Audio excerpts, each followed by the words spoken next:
For the past week, napapansin nyo, faith-building teaching ang tinuturo ko sa inyo. Kailangan, ang una natin mapalakas, hindi yung pasok ng pera, hindi yung katawan natin. Ang una natin palakasin po, although mahalaga yan, una natin palakasin ay ating spiritual, yung ating pananampalataya. So may isang babae na may dinulog kay Lord, kay Jesus, na yung anak niya ay may karamdaman at talagang nasasaniban at tipong hindi na dapat siya makaramdam o makatanggap ng awa mula sa Diyos dahil hindi siya Israelita, hindi siya Hudyo. So parang dasal siya ng dasal kay Jesus, nabigyan naman siya ng chance pero dinedma siya ni Jesus. Sabi, ang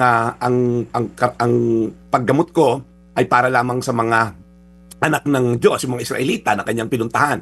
Pero sabi niya, kahit naman po yung aso, nag-aabang ng mugmug na nanggaling po sa breadcrumbs ng amo niya. So parang bumilib si Jesus sa kanyang pananampalataya. Dinedma na siya, tinabla na siya, pati ng mga disipulo, pero yung babae, persistent po. Kahit naman po yung aso, kahit sa mugmug na galing sa tinapay ng amo, hindi pinagkakaitan. Ito ang sinabi ni Jesus sa kanya sa Mateo 15:28. Ginang, napakalaki ng iyong pananampalataya. Mangyayari ang inihiling mo. At noon di, gumaling ang kanyang anak. Alam niyo po, faith that cries out, even when heaven is silent. Feeling mo hindi nakikinig ang Diyos. Okay? At patuloy kang nanalangin. Nagdasal ka, umiyak ka, naghintay ka, walang sagot, and yet, patuloy ka na nananampalataya because naniniwala ka sa timing ng Diyos. Siya po, yung babae na to, hindi siya nanahimik. Sabi niya, Lord, Son of David, maawa ka naman sa akin. So umapila siya sa karakter ng Diyos, na ang Diyos ay maawain, na si Jesus ay maawain. You see, silence is not rejection.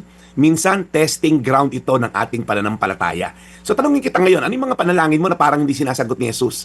Susuko ka ba o patuloy kang lalapit? Pangalawa po, faith that humbles itself without getting offended. Sabi kasi ni Jesus, hindi tama.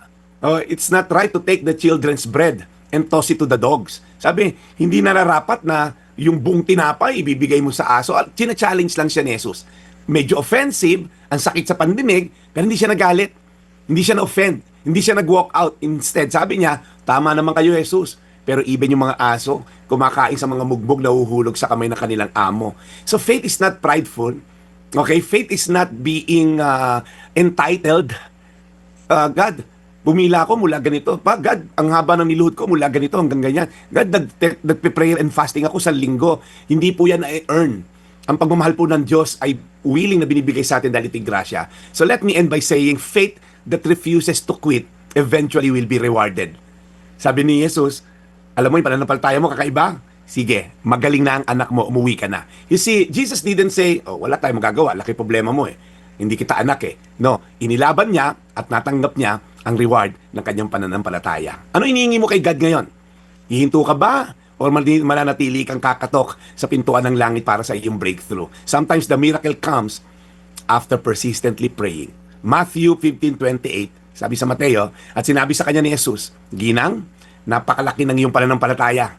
Mangyayari ang inihiling mo at noon di gumaling ang kanyang anak. Ay manalangin, Panginoon, sana meron kami kahit katiting na pananampalataya ng babae na to. Inilaban niya ang kanyang anak hanggang sa huli. Tinabla siya ni Jesus upang i-challenge ang kanyang pananampalataya pero hindi siya bumitiw. Panginoon, pumasok na ang taon.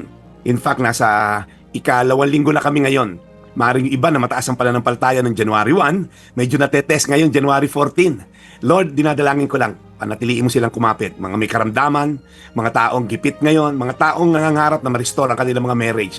Nangangarap at nagdarasal na yung mga anak nilang pasaway ay bumalik sa bahay. Lord, dinadalangin namin, panatiliin mo silang matatag.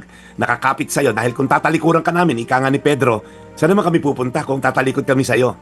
So Lord, tulungan niyo kami na kumapit sa'yo hanggang huli dahil eventually the reward is waiting for us in Jesus' name. Amen. Today's Reflection with Pastor Jeff Eliscopides.